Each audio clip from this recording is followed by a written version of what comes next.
Queridos irmãos, a paz do Senhor. Feliz ano novo àqueles a quem eu ainda não pude cumprimentar.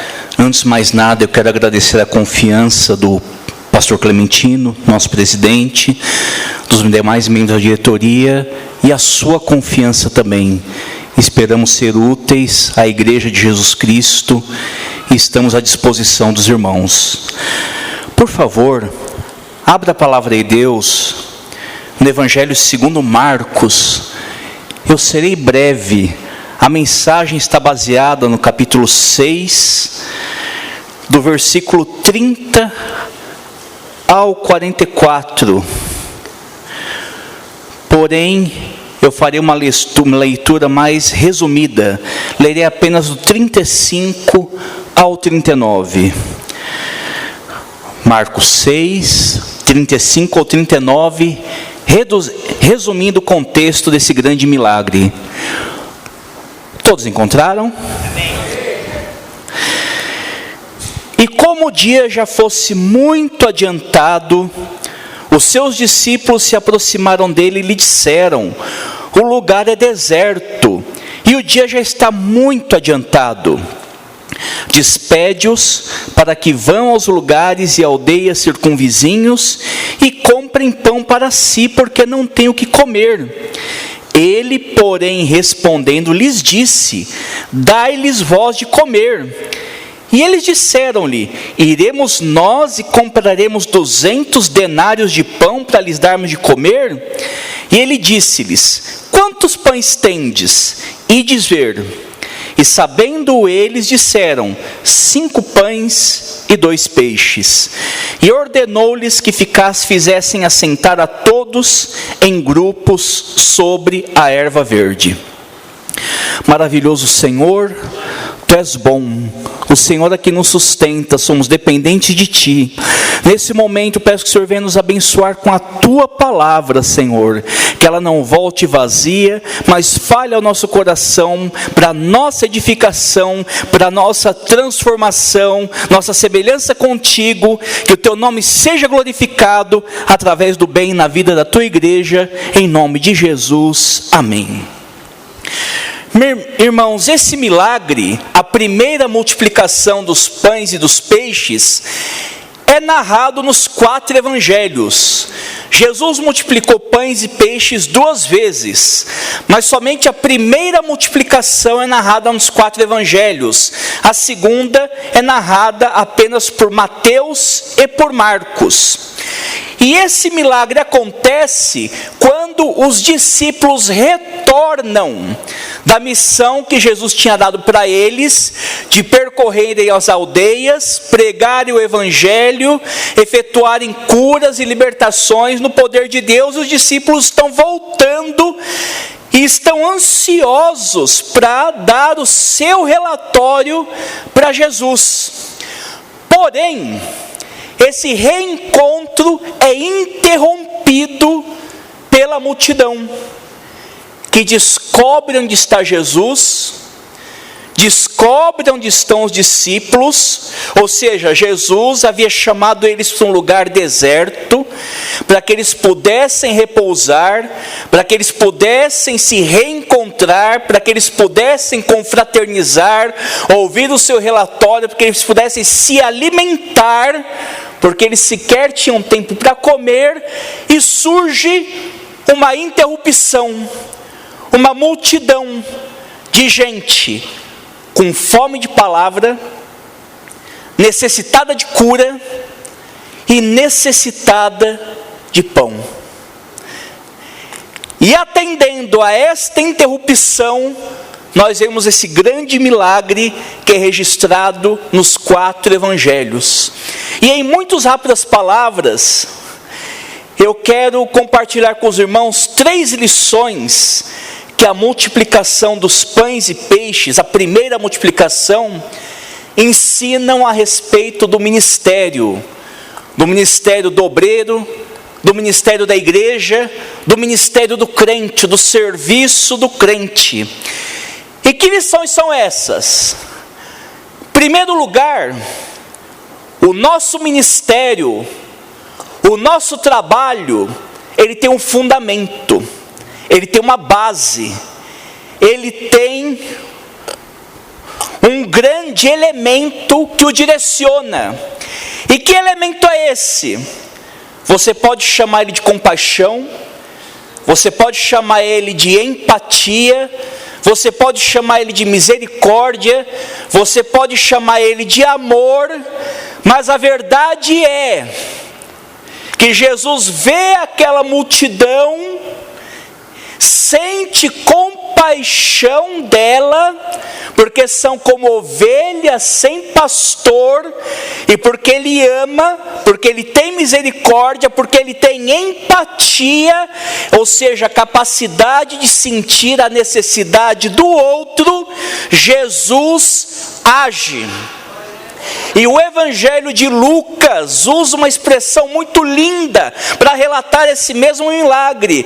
O texto diz que Jesus recebe a multidão, ou na Almeida Revista Atualizada, Jesus acolhe a multidão. Irmãos, as pessoas precisam de acolhimento, precisam de aceitação. E Jesus é acolhedor, Jesus é inclusivo. Jesus não é aquele que manda embora quem tem uma necessidade, mas pelo contrário, ele acolhe e socorre a multidão. E por que Jesus faz isso? Jesus faz isso por amor, porque ele sente compaixão da multidão e contempla a sua necessidade.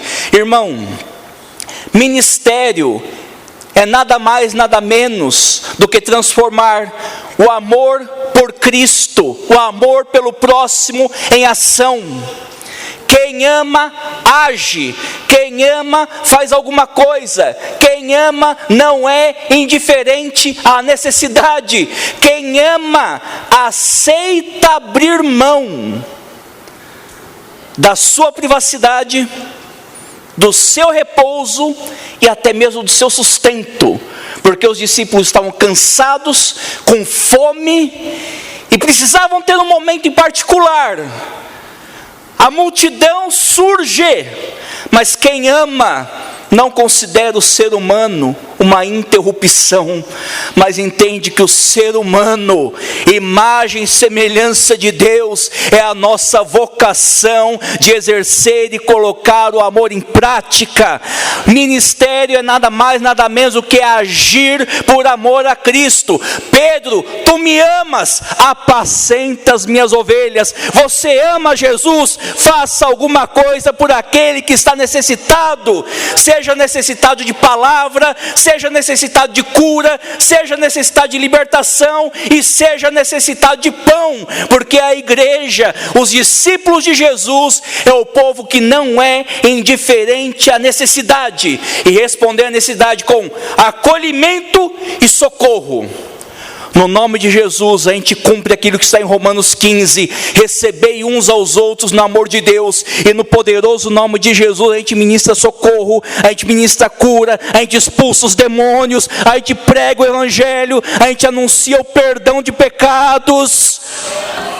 É assim que nós agimos. Por quê? Porque quem ama, age. E a base do ministério é o amor. Amor que inclusive leva a renunciar. Ministério é feito de renúncia. Muito hoje em dia é conscientizado sobre a importância do obreiro ser consciente e não fazer sacrifícios extremos que prejudiquem sua saúde, sua família. Mas a verdade é, há momentos que o ministério vai exigir renúncia, porque amor exige renúncia, e amor é a base do ministério. A segunda lição que esse texto me mostra é que o nosso ministério tem uma motivação, e essa motivação são as pessoas. Aí você pode até questionar, peraí, mas a motivação do nosso ministério não é a glória de Deus? Sim, porém Porém, a glória de Deus passa pelo bem-estar das pessoas. Ser crente é amar a Deus e amar ao próximo. Então, o nosso ministério tem pessoas como prioridade, porque Deus é glorificado através da salvação, da restauração, do levantamento do ser humano. Aleluia! Mas os discípulos queriam mandar as pessoas embora. Jesus passou um bom tempo, mesmo cansado, com fome e com saudades, ensinando, curando, libertando. Eu falei que foi um grande imprevisto. O dia está já chegando ao final já.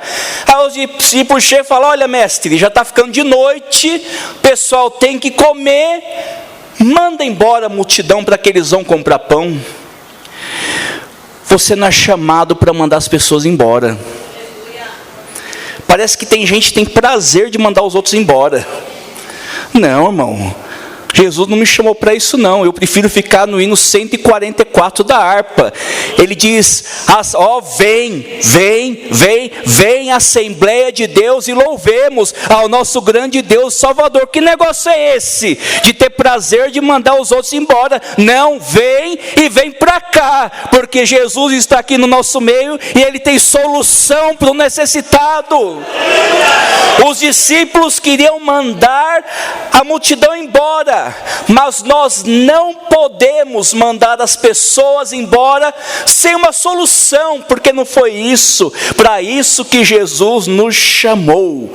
E olha, você não tem autoridade ou autorização para mandar as pessoas embora sem apontar a solução de sua necessidade. E outra, nunca veja as pessoas como problema. A multidão não era o problema, porque nós somos chamados para atender o ser humano. Nunca olhe um ser humano como um problema, por pior que seja. Ele é a imagem e semelhança de Deus, ele tem alma, Jesus morreu por ele, e Deus pode fazer uma grande obra na vida dele através de você. Por isso que Paulo deixa muito claro que a nossa luta não é contra o ser humano, a nossa luta é contra as forças espirituais da maldade. A gente não pode entrar nesse clima de ódio e de rivalidade que as pessoas estão se afundando e achar que o outro é o problema, que o outro é o inimigo, que o outro é o caso perdido. Não!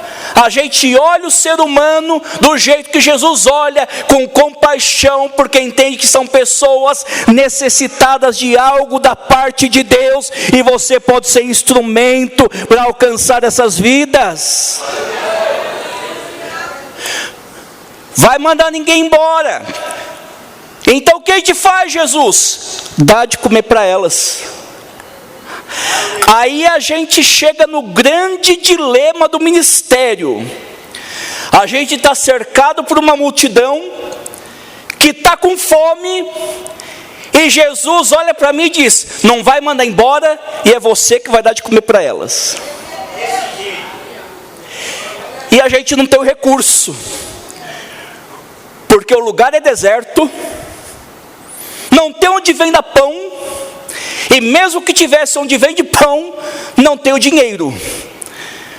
Falam para Jesus: olha, 200 denários, que é o salário de cerca de 8 meses de trabalho, daria para cada um comer um tequinho de pão, um pedacinho de pão. Então a gente tem esse dilema: eu tenho que dar de comer sem ter recurso. E a vida do obreiro é essa. A gente vive o mistério de Deus, a gente vive a dependência de Deus, a gente vive pela fé. Por quê? Eu não tenho recurso, mas eu tenho a ordem de Jesus sobre a minha vida. E se eu tenho a ordem de Jesus sobre a minha vida, Ele se responsabiliza. Então Ele não quer saber de questionamento, Ele quer saber de obediência e de disponibilidade, porque aquilo que Ele manda eu fazer, Ele vai criar os meios para que eu possa realizar a sua vontade. Aceite viver o dilema do ministério pela fé. Dá de comer. Você não tem recurso, mas Jesus mandou, então vai, porque Ele vai abrir as portas que estão fechadas. E sabe por quê? Aqui chegamos na última lição, porque o recurso do ministério é Cristo.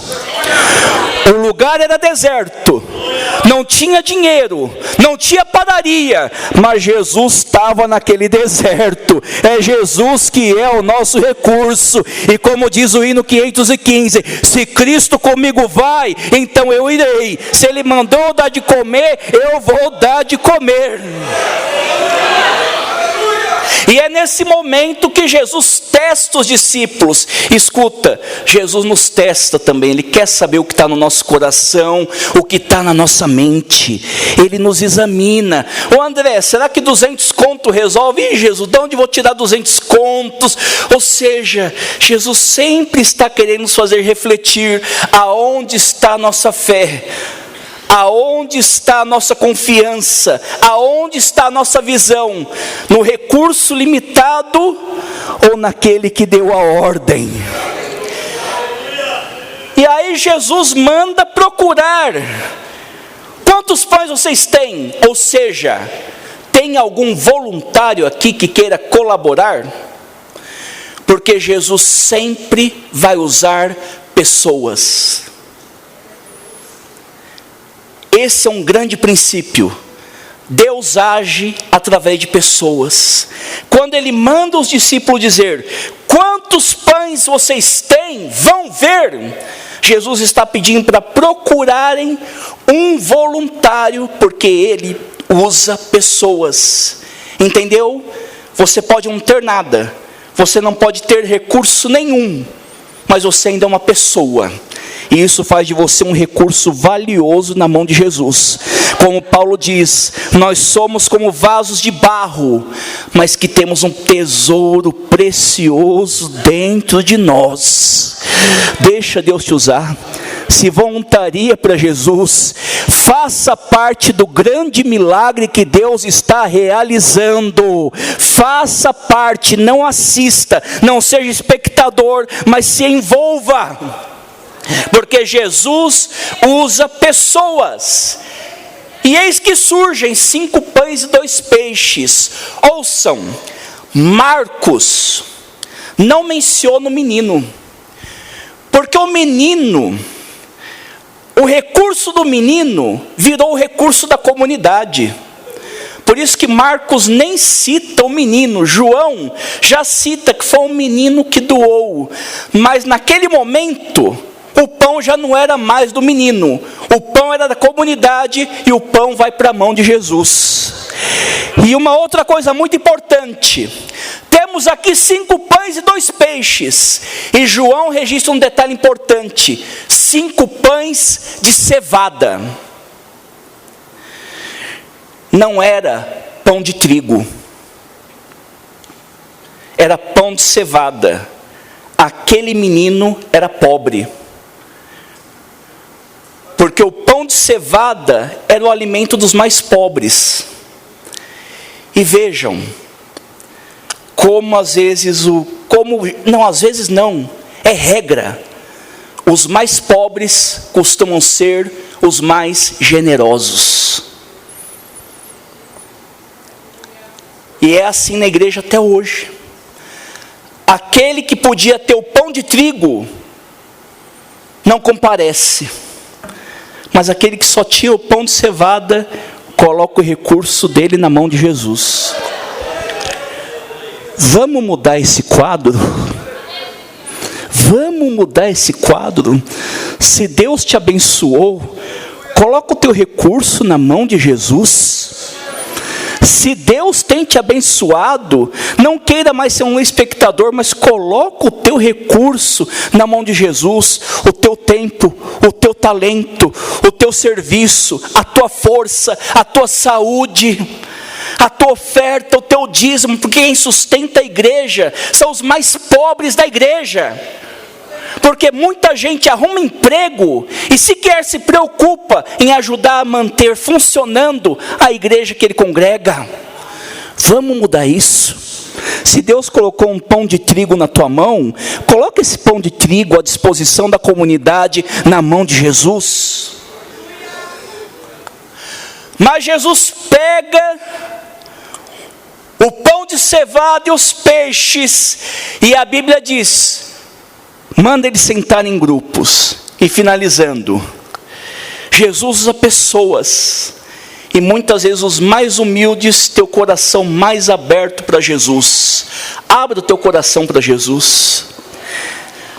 Jesus coloca ordem no lugar, porque Jesus não gosta de bagunça. Jesus não gosta de coisa desmantelada. Jesus não gosta de coisa fora do lugar. Não, peraí.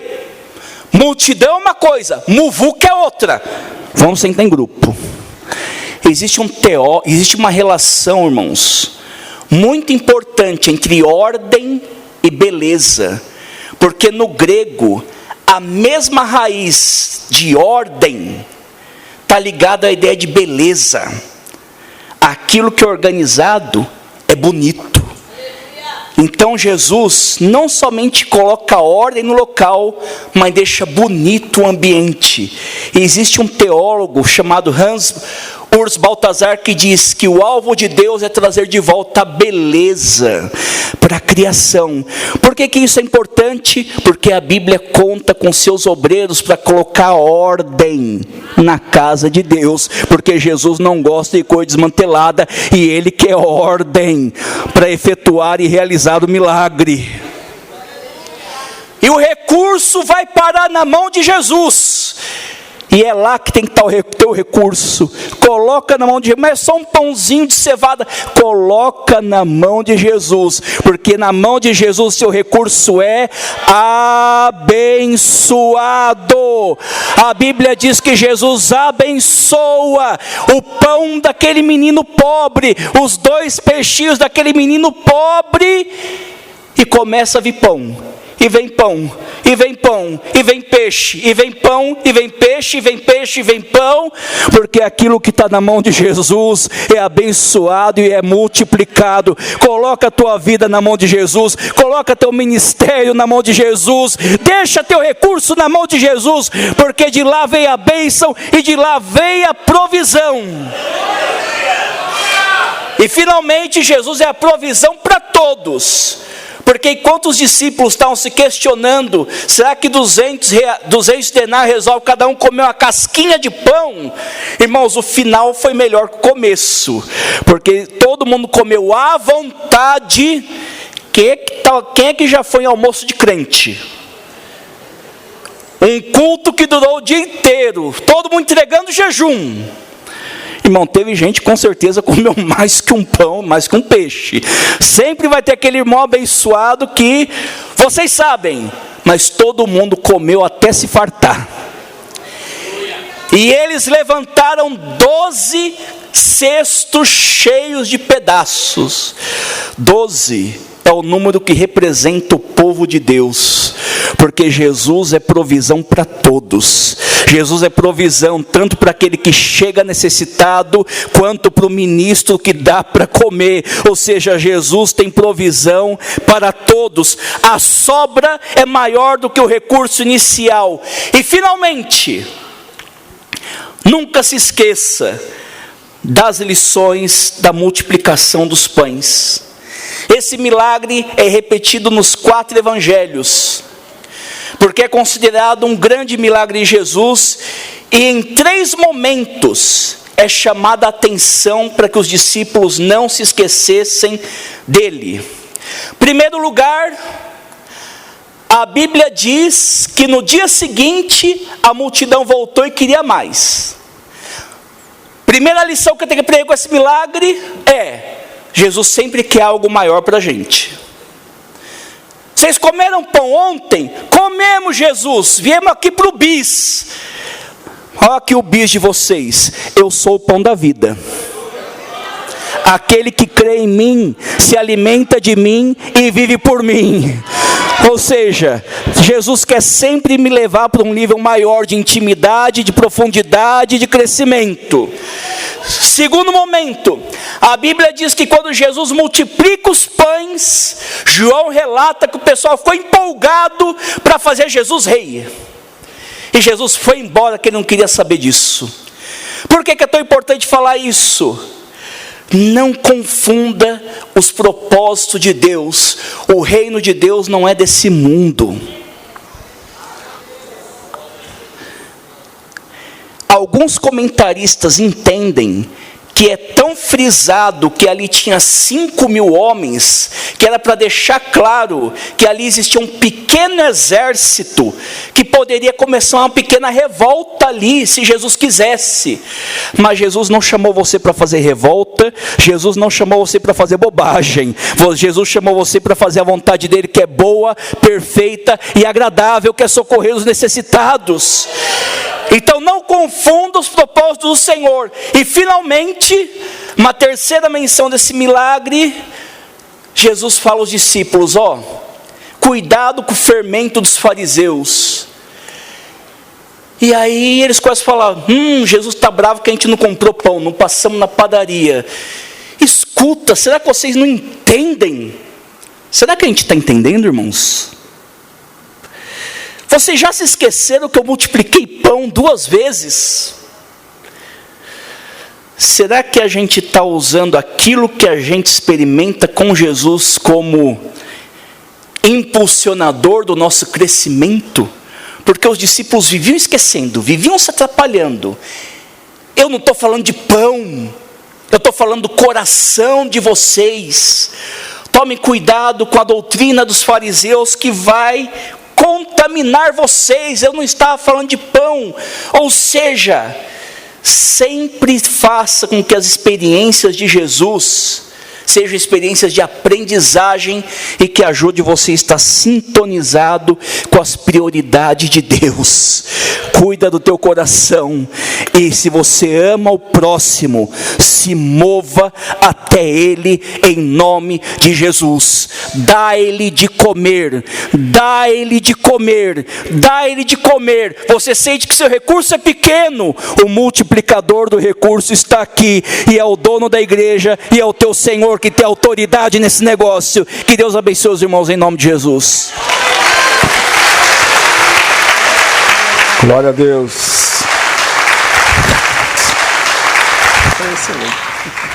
Deus abençoe. Nada melhor com uma mensagem como essa, né? Para que nós estejamos disponíveis para o que o Senhor tem a realizar. Esteja disponível nesse ano de 2024 para o que Deus tem a realizar na sua congregação, aonde você estiver. Amém? Vamos então adorar ao Senhor com o grupo. Pastor Hamilton já está aqui, é ele que vai reger. É isso, pastor? Não, não é. Então, mas traga o povo aqui, pastor Hamilton. Vamos lá. São Rafael, cadê vocês?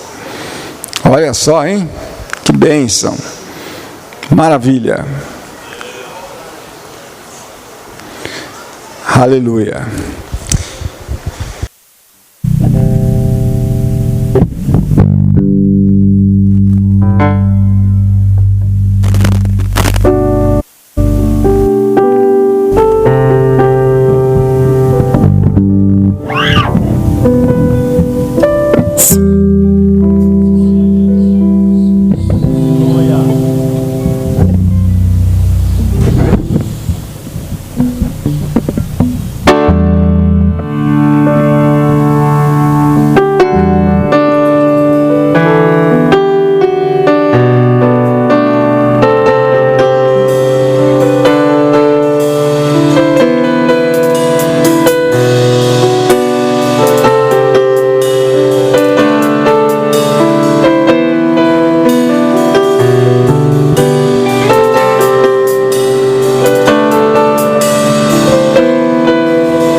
Quando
Aleluia, meu Deus.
Aleluia. Boa noite, irmãos, paz do Senhor.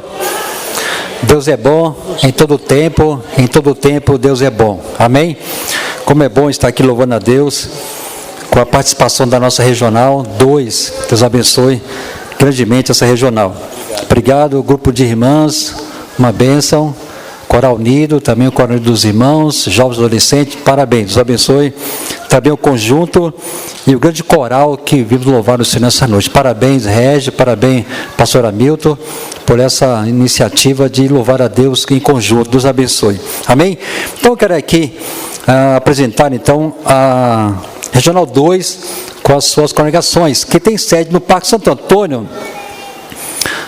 O pastor Paulo Roberto e a sua caravana. Estão ali, amém? Deus abençoe, pastor, abençoe. Essa igreja continua sendo ainda a raiz ou do coração? Amém? Raiz, amém? Então não mudou não, né? Deus abençoe, pastor Paulo. Coraçãozinho, é só na um, né, pastor? Amém? Deus abençoe vocês, viu? Vila São Rafael e Sub, pastor Hamilton Manuel do Santo e a sua caravana. Olha para trás daqui, olha que bênção, hein? Regi, Sérgio, abençoe. Obrigado, muita cooperação excelente. Jardim Vila Galvão, pastor Dauni Guilherme, a sua caravana. Estão ali, Deus abençoe meus irmãos. Jardim Munhoz, pastor André Terrible e a sua caravana. Está ali, ele falou que ia trazer apito hoje, não trouxe, né, pastor? Esqueceu? Deus abençoe, viu? Picança, pastor Jonas Pereira e a sua caravana. Pastor Jonas está ali, amém? Deus abençoe meus irmãos. Vila Augusta, pastor Samuel Gomes e a sua caravana. Opa, aí, está animado, hein? Quando é assim, porque o pastor vai pagar o lanche depois do culto, amém? Deus abençoe. Agora quero apresentar as demais igrejas que vieram com os obreiros e alguns líderes. Continental, pastor Eliezer Ferreira e a sua caravana. Está fraquinho esse forte, hein, irmã? Está fraquinho, viu?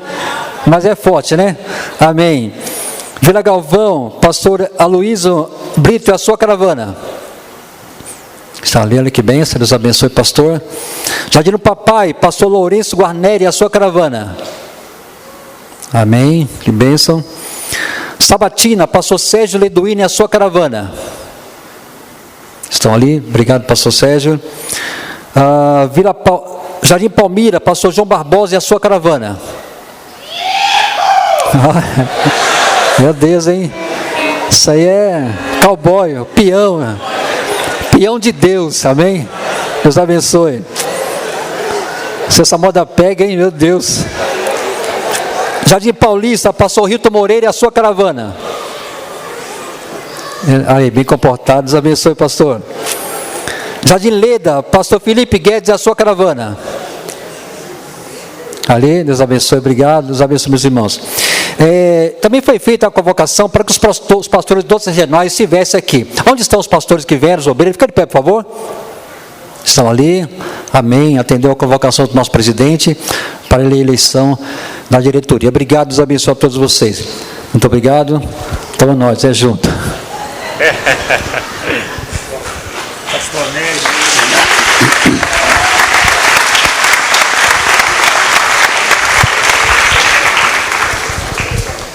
Glória a Deus.